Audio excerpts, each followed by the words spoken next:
Between school, your friends, and social media, answers are everywhere. But where can you find the truth? Welcome to the Well StudentCast. We're asking for a friend so you don't have to. What's up, guys? Welcome back to the StudentCast. I'm Michael, and this is KAO. We're doing it backwards this time. How's it going? What's up? We're so glad you made it. We're going to run with this. All right, let's keep going. I was just joking around. We'll see what happens. Oh my gosh. Okay, well, what's up, guys? Welcome to Well StudentCast. My name is KAO, and this is my friend Michael. Michael, we're so glad you're joining us today. And obviously, you didn't hear Bryn's voice because she is still not where's here. she at? Honestly, I think she heard us on the last one and was like, all right, guys, you guys just go for it. Since you guys obviously don't need me. She hurt us or we hurt her? I think we hurt her. That makes more sense. Yeah, That so sounds more like us. she's not like... Or at least me. Well, I mean, collectively together. Collectively? We probably need to go and own that, ask for forgiveness, and seek reconciliation. So be praying for us, guys. That's a good idea. If you don't know what any of those words means, go scroll back up and find the podcast that says, what do I do when my friend hurts me? Because that is what we did, and so we need to ask for forgiveness. Shameless plug. But we do have a guest here today. We do have a guest here. Our friend Larry right over here. You can't see him, but... Larry. Hi, Larry. So glad you made it. Larry, tell us a little bit more about yourself. Excellent. Right on, his dude. audio cut out. So anyways, that reminds me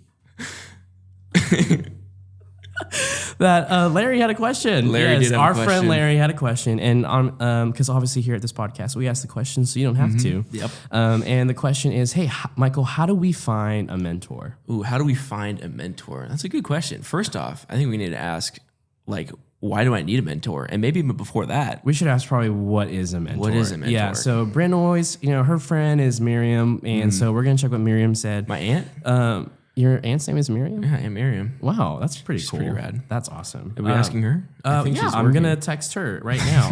Actually, no, Merriam-Webster. Oh, Webster. Yeah, he's That's our her guy. last name. Yeah, what's her last name? All right, so Merriam-Webster, he defines it as a mentor as an experienced and trusted advisor. Ooh, interesting. And so I think that kind of encapsulates what we're looking for. Someone who is like Experienced and trusted. and an advisor.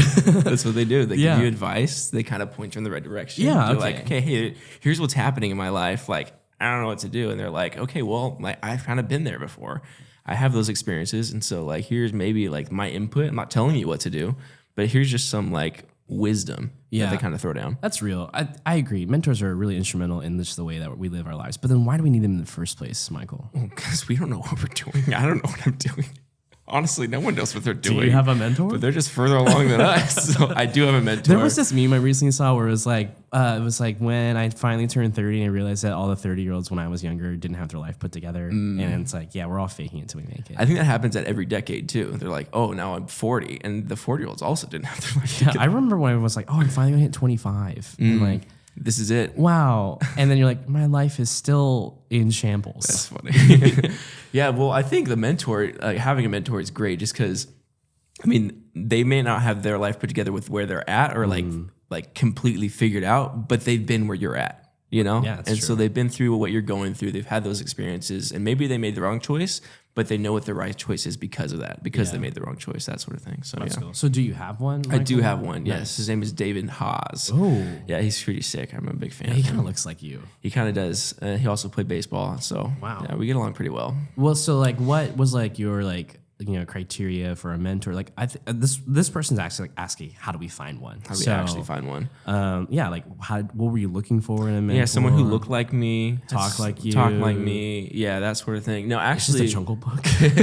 so Jordan Hogue recommended him to me. He's like, hey, you should go like just hang out with this guy. Yeah. And I was like, okay, like sure, I trust you, Jordan. So I went and talked with him, and what I found was that we had like not only similar experiences because of like just like naturally with everyone else going through the same age and stuff, but like also like we went through the same sort of stuff, and like so like he had like I could relate to him really well is what I'm saying. Yeah, you know. okay. And so I think that's important, but also I'd say like when you're looking for someone to mentor, what to look for them. I would almost say that like, and if you disagree, let me know. But like, there's someone that's like, okay, I wouldn't mind being where they're at in like 10 years, you know, like I like with where they are, their character, who they are, what they do. Like, I would like to be them, that sort of thing. Yeah, as an encapsulating thing. Yeah, I asked a lot of my friends because we, and just in my community, we have a lot of people who are like, yeah, mentors are instrumental. Oh yeah. And there's a thing where like, hey, like we can have like a Paul and Barnabas, where it's a side by side relationship where it's iron sharpen iron, but also like a Paul and Timothy. And so we're the Timothy, and we have people who are ahead of us in wisdom and knowledge, and they're going before us, and they're saying, hey, look, like kind of like follow me as I follow Jesus. Yeah. And so I asked my friends like, hey, like how did you guys find a mentor too? Because we all know our own stories, and so I try to get as much as possible. And one of the big commonalities was kind of what you're saying, like someone that I look up to, like someone where it's like I want to be not necessarily like them, the same person, but I want to be like them. Yeah. And then a lot of them also too was like, hey, like you have to admire or almost be like, hey, like their walk with the Lord is like beautiful, or like that is something that I want to like almost embody. Like just the way that they like pursue the Lord is like something you're like, okay, yeah, like that I want to be a part of too. Most definitely. The second thing that a lot of people have was just that like this one's funny. Just, they're fun. They're fun to be around. Oh yeah, absolutely. Like yeah. I think if you had a mentor that was pretty much not fun, or you didn't enjoy, I don't really know if like that relationship would sustain. Tough. Yeah. They're just like telling you what to do all the time. I think that's called the boss, actually. And people quit bosses, not people. So, and so, and another one that a lot of people said too is that someone who would actually regularly pray for me. Oh, that's real. And I was like, wow, I didn't really realize that's something that I also care about too. Yeah. Well, I think that's cool because it's like, okay, they're not just thinking about you when they're with you, you know, when like you're meeting with them, when you reach out to them, but they're also like constantly thinking about you, constantly praying for you, constantly for you. Yeah. I think that's what it communicates. Yeah. Right. And then I think this is kind of like it's pretty much common sense, but probably we should say it, is that they should probably be like the same gender. Oh, yeah. I think I would agree with that. That's probably a good clarification. Yeah. Like guys find guy mentors and gals find gal mentors. Yeah. It's just better. It's much better. Yeah. Okay. Cool. Just want to make sure that's out there. Yep. And then another one said, just not a new believer. Yes. Someone that's further along in the walk. Because essentially what a mentor is doing is they're following Christ and they're like, come along as I follow Christ, you know? So they're just further along in their walk. And so if you've got someone that's like pretty fresh in their walk, they can't really be like, hey, follow me as I follow Christ. Yeah, if anything, you're going to be their mentor. Yeah, you don't want that to end up happening. Yeah, and so that happens. And so, okay, so Michael, we got a good solid list of things. So it sounds like we need someone who's probably like farther along in age as far as like next stage of life. Someone whose walk with the Lord is probably a little bit more mature than ours. Someone who like we just generally have fun with. Yeah. Same gender. That one's pretty self-explanatory. I think I would add they call you to a higher standard. They call you to a higher standard. What does that mean? Yeah, so like they're... Like they call you on your phone and... yeah, they call you and they're like, hey, higher standard. No, like when you meet with them and stuff, they're not just like, okay, like, oh, here's what you should do and stuff. But like when you're actually like, maybe they see something that's like, oh, I'm not sure that this is great behavior. They're not afraid to point that out. They're not afraid to talk to you about that. Not afraid to be like, hey, like, let's get better, you know? Bring you along like with they them. love you enough to say the hard things. Yeah. Yeah. I think that's crucial. Yeah, that's... Otherwise, you're just going to start hearing what you want to hear. And that's not great mentoring. That is not great mentoring. Oh, dang. Okay, so let's talk about that. Yeah. Because obviously it's kind of like dating a little bit. Just a little bit. Because it sounds weird. But the idea is like, what happens if the mentor's not a good match? Like, what happens if like the mentor isn't just telling you what you want to hear? Yeah, then you got to break up with them. Yeah. And so have you ever had to break up with a mentor before? I have not had to break up with a mentor before. Nice. Yeah. Well, maybe not like break up, but like I had other mentors in the past. Yeah. It's like, okay, I'm going to like get another mentor because this relationship is like turning into something else. And they're not even a bad way. Oh, well, that's true. So like sometimes mentors, they are just only there for like a certain season of life. And you're like, okay, well, like I think our time that I've learned from you is kind of ending. And it's okay for that to just kind of go away and get another one. Absolutely. Is that okay? Yeah, all right, absolutely. cool. It's okay. I have a lot of friends who like sometimes their experiences weren't the best. And they were like, hey, like this is not working out. And I think what shows like a really display of health for the mentors if they can receive that well and be like, okay, I totally understand. And here's someone I would recommend actually. You know what I mean? Yeah, that's if they have a recommendation. I mean, that's awesome. And if they don't respond well, then you know that you made the right decision. You made the right decision. Yeah. Okay, so we have those criteria. So you added that one that there's for you and that they are like kind enough to say the hard things. And then what would you say is like, how do you actually ask them? Do you just like text them and say, can you be my mentor? Or DM, I think is you just slide up into their DMs. Slide in their DMs. Like, hey, want to talk about things? No. I think. Well, how did you ask your mentor? Yeah, so I kind of asked my mentor, like we kind of met and just kind of talked through, like just like shared like each other's lives a little bit, just like a little bit about ourselves.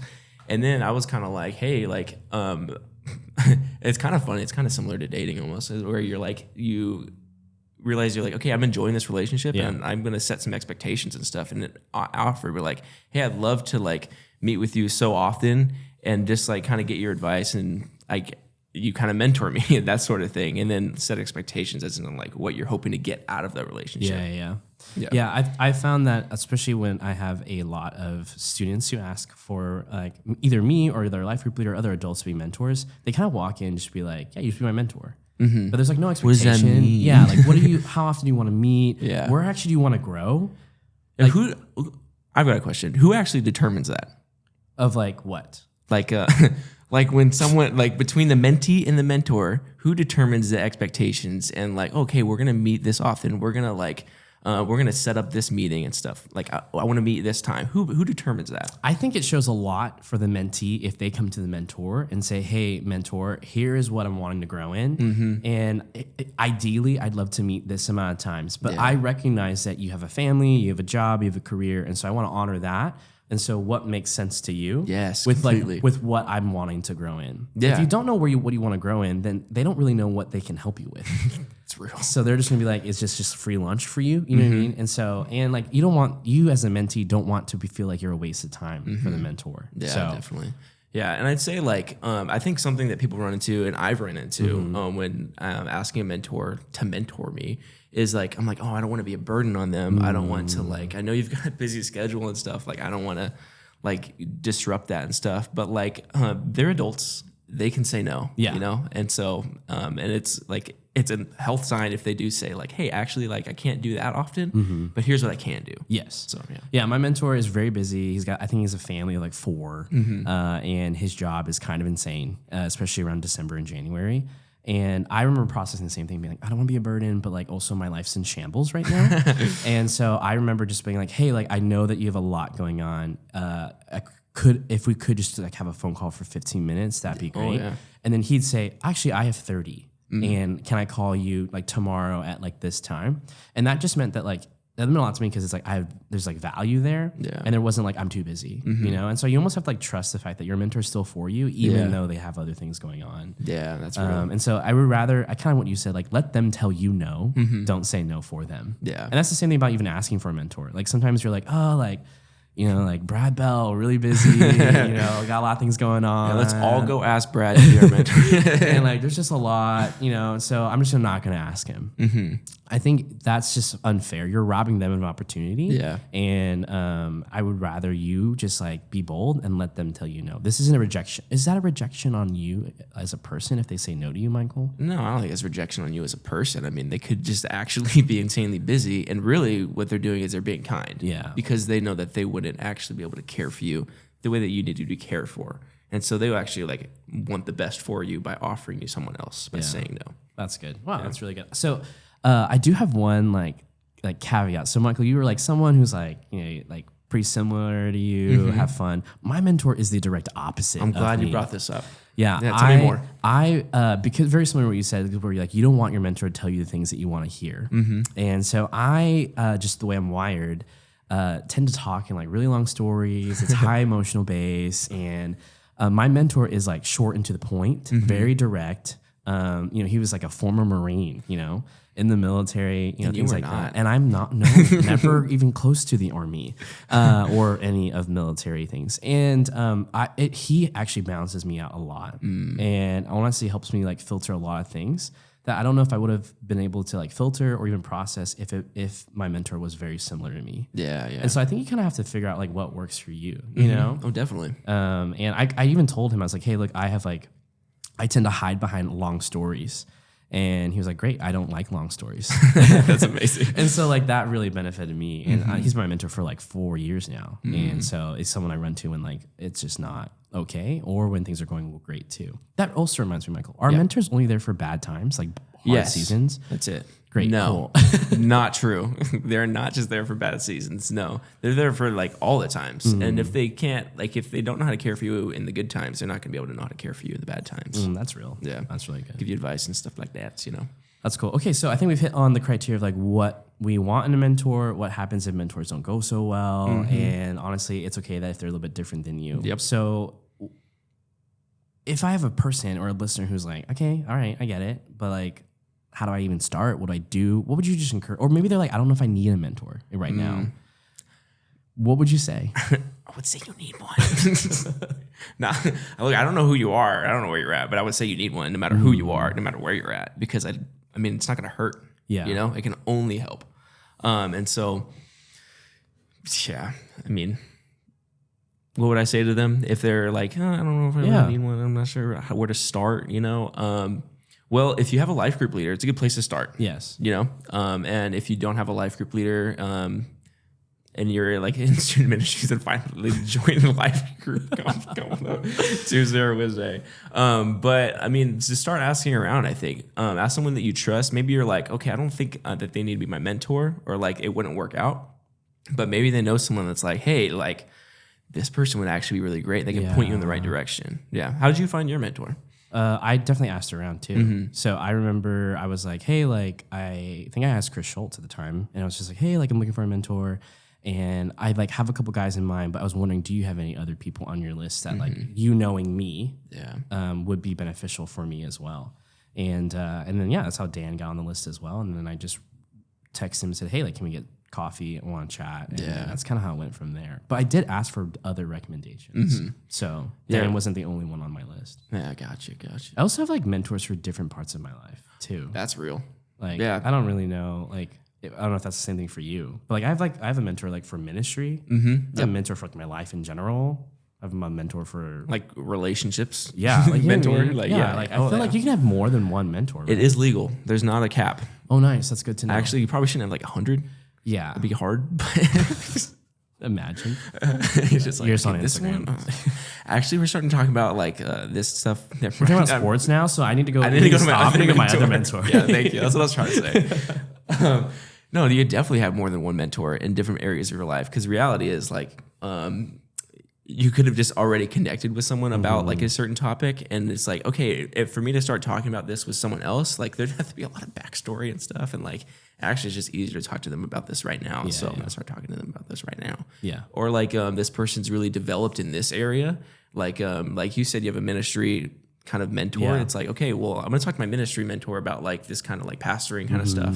But like when it comes to marriage and stuff, I've got like this other guy that's like super experienced and like has a lot of good stuff to say about that. So I'm gonna talk to him. Yeah, I think that's definitely great. That's good. What I'd also just recommend, my encouragement for those who are like, hey, I want to get a mentor, is even after you have to recognize that your mentor also is not perfect. That's real. So there are going to be days when they're late. There are going to be days that they might hurt you. There are going to be days when, honestly, they feel like they're not present. Yeah. And you just have to recognize that like they're human beings on this side of heaven, that they're not perfect. And so to have those conversations with a mentor being like, hey, like that hurt me, or like, hey, like I feel like I'm not a priority, and that's okay. If that means our season's over, that's all right. Yeah, and I think, definitely. And just like when that does happen, to not immediately run away, but to know like, okay, but we are actually on the same team here.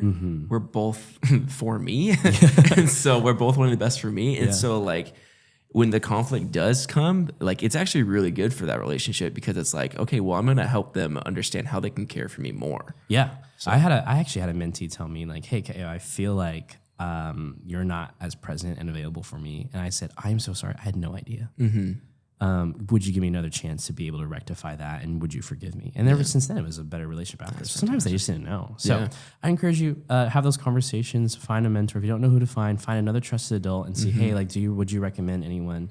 And then just kind of go out there. Just kind of do it. And ask. I mean, your life can only be better. So that's true. All right. Well, with that being said, that kind of wraps us up for how to find a mentor. And so, like, subscribe, put 5 stars. Do all the things. You know, and just let Bryn know that you missed her here, because if we did. Missed. Oh, we all did. We did. Okay. Thanks. Well, with that being said, we'll see you guys on the next one. Laters. Bye.